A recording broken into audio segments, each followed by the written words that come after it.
Здравейте! Днес ще ви покажем кои бяха нужните и ненужните покупки за отглеждането на нашите морски свинчета. Нашите свинчета са порода розетка и са доста пухкави. Ние бяхме взели тези ръкавици, за да срещваме с тях нашите свинчета, но те сами могат да поддържат козинката си мека, гладка и чистичка. При ресане единствено използваме тази четка. С нея ги срещваме след къпане, докато ги сушим с шишуара.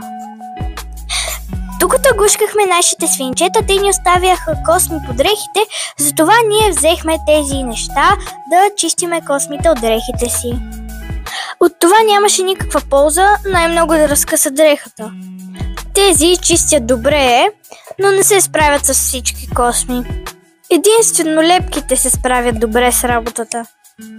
Ногтите на свинчетата се режат на 2 месеца, затова ние взехме ето тази ногторизачка, когато са бебета, и ето тази ножица за ногти, когато ногтите вече са по-здрави. Преди постеляхме клетката с тези постелки и одеялца, но беше супер нехигиенично и трябваше всеки ден да се перат отделно от нашите дрехи, затова вече не ги използваме. Тази тоалетна не ни вършеше работа. Използваха я по предназначение, но вършиха работата си и в останалата част на клетката. От многократните ни покупки, това е любимата им играчка за ядене. Винаги сме заредени с талаш, сено и еднократни чаршафи. Неща, които никога не трябва да купувате, са топка за хамстер, каишки, за да ги водите на разходка, или фибички аксесуари.